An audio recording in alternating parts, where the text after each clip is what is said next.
और सवाल इसी से जुड़ा हुआ रहेगा, लेकिन डॉक्टर भूपेंद्र, क्योंकि आप खुद भी सर्जन हैं, स्पाइन सर्जन, तो एक सवाल ये भी आमतौर पर आता है कि जब महिलाएं डिलीवरी के दौरान, कई महिलाओं को ऐसी दिक्कतें हो जाती है कि डिलीवरी के बाद से या तो उन्हें स्लिप डिस्क की दिक्कत हो जाती है या फिर ऐसी समस्याएं उन्हें भी झेलनी पड़ जाती है, और ये कहा जाता है कि उनकी कमर से वो दर्द नहीं जाता, रीढ़ की हड्डी तक वो दर्द पहुंच जाता है। क्या इसको भी हम ऑस्टियोपोरोसिस से कनेक्ट करके देखते हैं या फिर ये अलग होता है?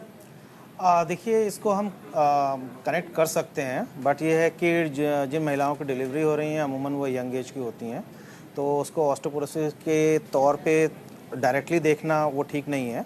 हाँ, लेकिन हाँ, ये है कि इस तरीके की अगर प्रॉब्लम है तो इन महिलाओं को, चूँकि पेशेंट प्रेग्नेंट रही हैं, तो अपने आप उनकी जो है कैल्शियम, विटामिन डी, इनकी जो है डिमांड जो है बॉडी में जो है बढ़ जाती है। अगर प्रेगनेंसी के दौरान अगर हम उसको अच्छी तरीके से सप्लीमेंट ना करें तो पेशेंट में जो है ऑस्टियोपोरोसिस की समस्या हो सकती है, और लेटर ऑन जो है डिलीवरी के बाद भी, चूँकि उसको वेट भी उठाना है, झुकना भी है बच्चे के लिए, तो इस दौरान में जो है काम करने की दिक्कत होगी, और ये पेन जो है कमर का, स्पेशली कमर का दर्द जो है काफ़ी समय तक बना रह सकता है और पेशेंट को जो है परेशान करता है। ठीक है डॉक्टर हितेन, अगर क्योंकि स्लीप डिस्क को लेकर के या फिर हम ऑस्टियोपोरोसिस का जिक्र जब हम करें, इन दोनों में क्या फ़र्क है, और इस फ़र्क के बीच में खासतौर पे क्योंकि हम जब महिलाओं की बात करते हैं और डिलीवरी सेक्शन होने के बाद से कई महिलाओं के साथ में दिक्कतें आम हो चुकी है आज के दिन में, तो ऐसे में वो गैप को कैसे समझा जाए कि ये स्लीप डिस्क की समस्या हो रही है या वो ऑस्टियोपोरोसिस का शिकार है? जैसे डॉक्टर साहब ने कहा, महिलाओं का डिमांड्स बढ़ जाती हैं डिलीवरी के टाइम, तो वो डिमांड्स लेते हुए बैक एक्स की समस्या ज़्यादा होती है। एक और चीज़ है कि जब डिलीवरी के टाइम एक हार्मोन होता है प्रोजेस्टेरॉन, वो भी बढ़ जाता है, उससे सारी मसल्स भी लैक्स हो जाती हैं। तो post delivery physiotherapy in the sense strengthening exercises of the back करना भी ज़रूरी है, जिससे कि वो बैक एक वापस ना आए। दूसरा सवाल आपने पूछा कि ऑस्टियोपोरोसिस और डिस्क प्रोलैप्स को कैसे डिफरेंशिएट करें। सो दोनों चीज़ में तो जो यंग महिलाएं हैं उनमें ऑस्टियोपोरोसिस की चांसेस बहुत कम है। तो इन महिलाओं में यूजुअली बैक एक या तो कैल्शियम या विटामिन डी की कमी से होता है, या फिर पोस्चर जिस तरह से वो बैठती हैं बच्चों को फीड करने के लिए, प्लस जो वीकनेस हुई है because of the long standing pregnancy, और जो पोस्चर रहा है because of the child birth, तो वो सब चीज़ों की वजह से बैक एक होता है। तो उसके लिए एक्सरसाइजेस प्लस डाइटरी सप्लीमेंटेशन से वो ठीक हो सकता है। सर, यानी प्रिवेंट किया जा सकता है? किया जा सकता है। इसमें कुछ कहना चाहूँगी। जी डॉक्टर। हाँ जी, जैसे इस मेरे पास एक केस आया था, उनका सिजेरियन हुआ था, एंड 7 मंथ सिजेरियन डिलीवरी के बाद she developed disc prolapse with L1, मतलब उनकी रीढ़ की हड्डी का एक सेगमेंट फ्रैक्चर हो गया था 7 to 8 months of caesarean delivery के बाद। तो ये बहुत बार देखा गया है कि हमें जानना होता है कि रिस्क फैक्टर क्या है।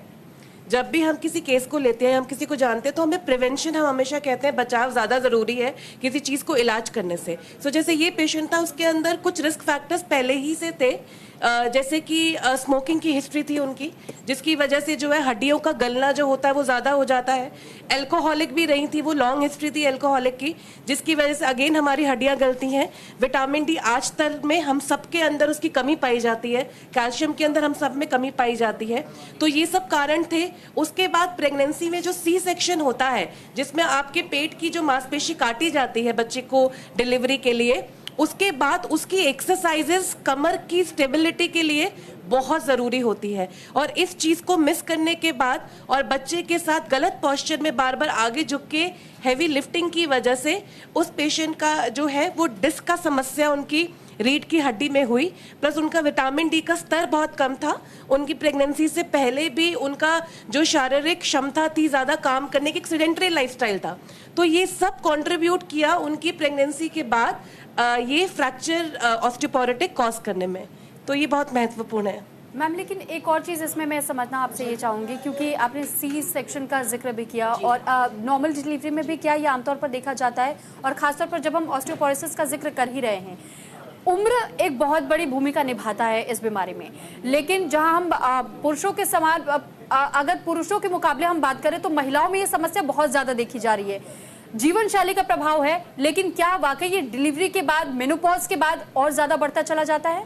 मैम, एक्चुअली अब कहा जाता है कि ऑस्टियोपोरोसिस एक थोड़ा सा एक उम्र के बाद आपके अंदर डेवलप होता है, पर जिस तरीके की जीवन शैली है हम लोगों की, जिस तरीके का सनलाइट का एक्सपोजर नहीं है, तो ऑस्टियोपोरोसिस की शिकायत या उससे जो एक सीढ़ी नीचे होता है ऑस्टियोपेनिया, उसकी शिकायत जो है वो बहुत जल्दी देखी जा रही है।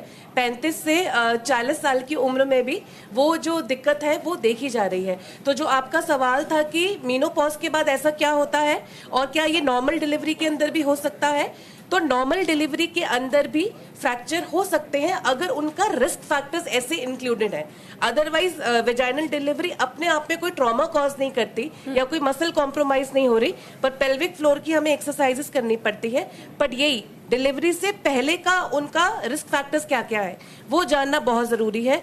और जब हमारा मेनोपॉज का समय आता है उसके आसपास या उसके बाद, हमारा ईस्ट्रोजन एक बड़ा महत्वपूर्ण हार्मोन होता है हमारे शरीर के अंदर, जिसके ऊपर या नीचे होने से हमें बहुत सारी चीज़ों का सामना करना पड़ता है मंथली उसमें। तो उसी का लेवल मेनोपॉज के बाद उसका स्तर नीचे गिर जाता है। तो नीचे स्तर गिरने की वजह से जो रिजॉर्प्शन होता है वो बढ़ जाता है। रिजॉर्प्शन मतलब कि आपके शरीर में से, आपकी हड्डियों में से कैल्शियम जो है वो गिर के ब्लड के अंदर आना शुरू हो जाता है, जिसकी वजह से आपकी हड्डियां कमजोर होने लग जाती है। सेम पुरुषों में भी होता है। पुरुषों में टेस्टोस्टेरोन के लेवल की कमी की वजह से उम्र के साथ उनको ये दिक्कत पाई जा सकती है। बट फिर भी क्योंकि मेनोपॉज जो है वो आजकल अर्ली स्टेज में आ रहा है, आप 40s में भी देखेंगे, 30s में भी देखेंगे कि ये समस्या आ रही है, इसलिए आपको ये चीज़ फीमेल